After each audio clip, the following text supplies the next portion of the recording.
Oke, selamat datang semuanya. Kali ini kita bakal ngebahas salah satu perjalanan spiritual paling dahsyat dalam sejarah. Sebuah peristiwa mujizat yang benar-benar luar biasa. Dan semuanya terjadi hanya dalam satu malam. Yuk kita selami bareng-bareng kisah agung Isra dan Mi'raj.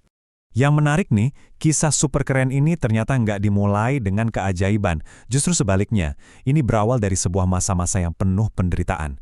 Jadi untuk benar-benar ngerti maknanya, kita harus lihat dulu apa sih yang sedang terjadi saat itu. Nah, ini dia kuncinya. Amul Huzn.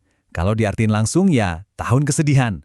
Coba bayangin deh, di tahun ini Nabi Muhammad SAW kehilangan dua pilar utama dalam hidupnya. Istri tercinta beliau, Khadijah, yang jadi sumber dukungan emosionalnya, dan paman beliau, Abu Thalib, yang jadi pelindung politiknya. Jadi, perjalanan Isra Mi'raj ini datang sebagai penghiburan dari Allah. Sebuah jawaban langsung atas kehilangan dan kesulitan yang begitu besar.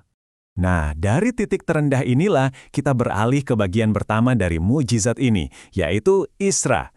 Ini adalah sebuah perjalanan di malam hari, di bumi, tapi dengan kecepatan dan makna yang jauh melampaui logika manusia. Jadi, perjalanannya dimulai dengan sangat spektakuler. Malaikat Jibril tiba-tiba muncul di Mekah, dan gak datang dengan tangan kosong. Beliau membawa burak. Ini bukan tunggangan biasa, ini adalah makhluk dari surga yang kecepatannya digambarkan secepat kilat. Kehadirannya aja udah jadi tanda kalau perjalanan dari Mekah ini bukan perjalanan biasa.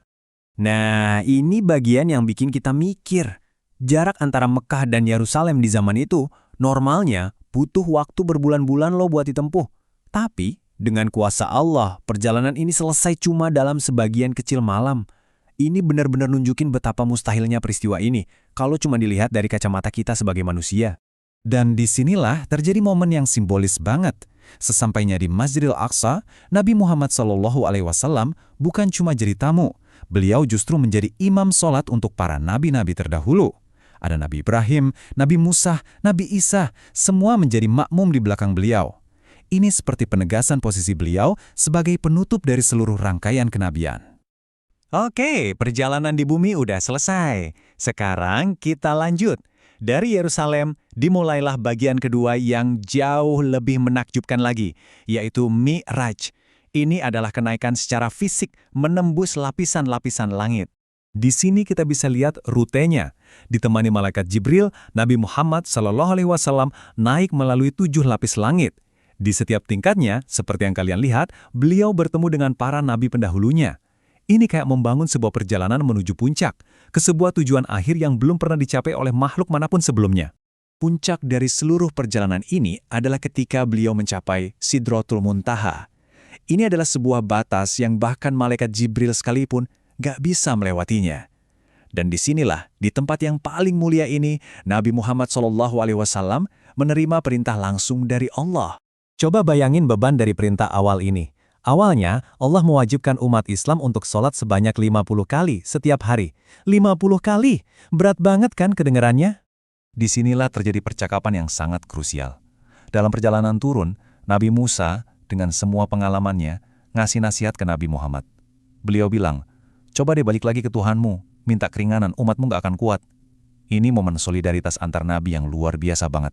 Dan setelah beberapa kali bolak-balik untuk negosiasi, inilah hasilnya yang penuh rahmat.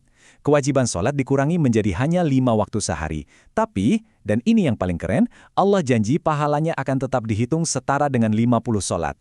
Ini adalah hadiah dan kemudahan yang luar biasa. Oke, kita udah ngikutin ceritanya. Sekarang yuk kita coba tarik benang merahnya. Apa sih warisan dan hikmah yang bisa kita petik dari semua ini?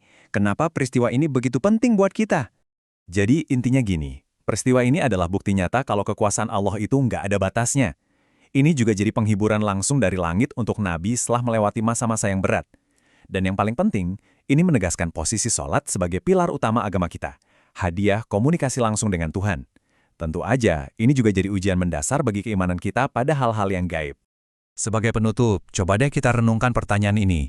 Gimana caranya sebuah peristiwa gaib dari masa lalu bisa secara langsung membentuk praktik spiritual sehari-hari yang sangat nyata dan teratur bagi miliaran muslim di seluruh dunia sampai hari ini?